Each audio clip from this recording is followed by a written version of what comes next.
Bismillahirrahmanirrahim. Pada suatu hari Rasulullah SAW ditemui oleh malaikat Jibril. Rasul pun bertanya, "Ada apa wahai Jibril?"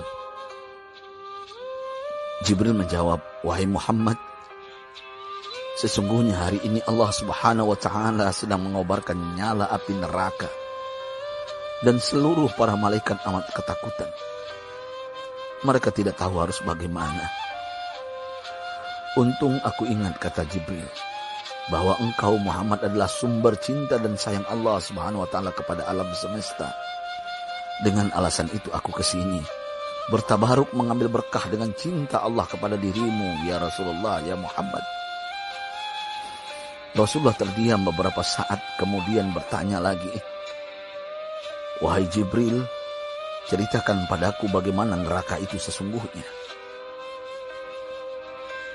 Jibril menjawab, "Wahai Muhammad,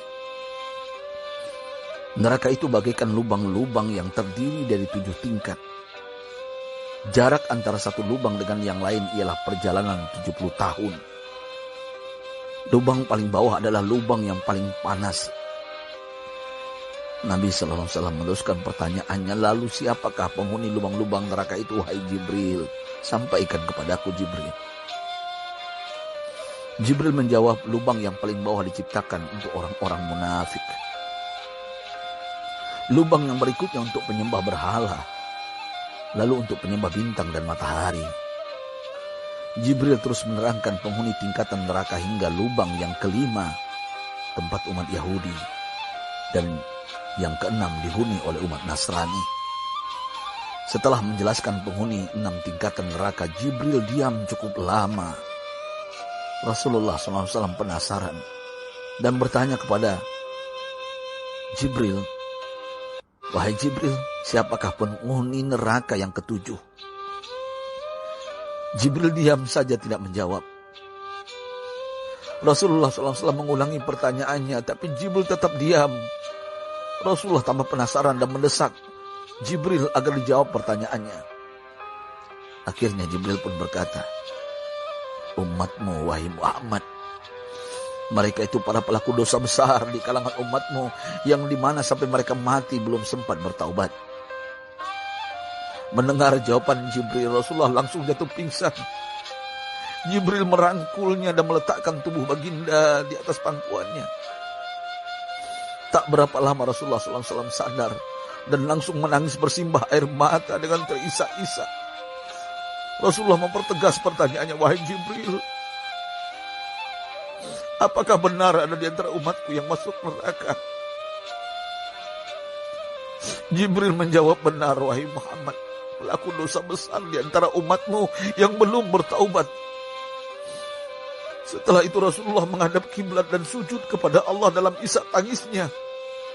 Sesekali dengan suara pelan beliau membisikkan kata-kata, "Ummati ya Rabb, ummati, ummati, ummati."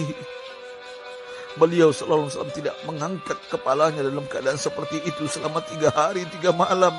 Kecuali setiap Bilal bin Rabah mengumandangkan azan, barulah beliau bangkit untuk menjadi imam. Dan setelah itu kembali sujud lagi.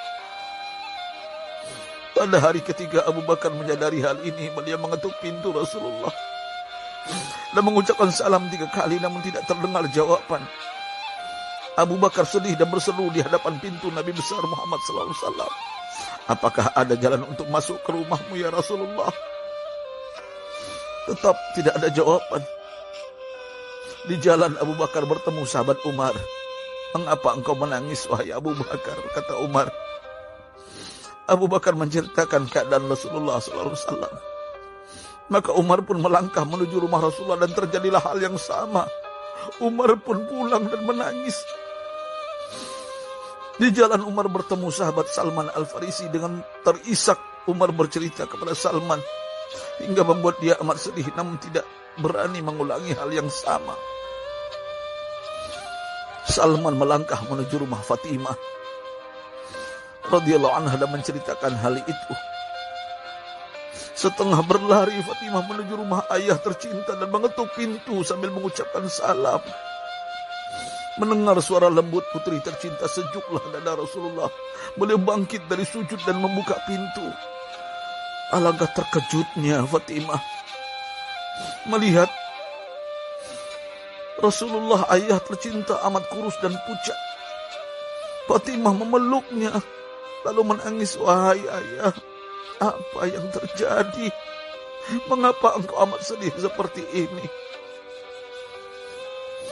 Rasulullah kembali menangis dan berkata dengan suara lirih, wahai Fatimah, belahan jiwaku, bagaimana mungkin aku tidak sedih sedangkan Jibril mengatakan akan ada kelak umatku yang akan masuk neraka. Subhanallah, betapa besar cinta Rasulullah kepada kita umatnya. Sahabatku, Rasulullah mencintai kita. Antaman ma'aman ahbabta, engkau akan berkumpul dengan orang yang kau cintai. Mari kita mencintai baginda Nabi besar Muhammad SAW yang mencintai kita, umat yang tidak rela kita masuk neraka. Mari kita mencintai beliau dengan berselawat, Allahumma sholli ala Sayyidina Muhammad wa ala ahli Sayyidina Muhammad. Allahumma sholli wa sallim ala Sayyidina Muhammad karimil aba wal ummahat. Allahumma sholli ala Sayyidina Muhammad wa alihi wa sahbihi wa sallim. Sahabatku, sampaikan dan silakan share sahabatku di sosial media. Rasul mengajarkan kepada kita, man dalla ala khairin falau mislu ajri fa'ili. Siapa yang menunjukkan kepada kebaikan, maka dia akan mendapatkan pahala seperti orang yang mengerjakannya.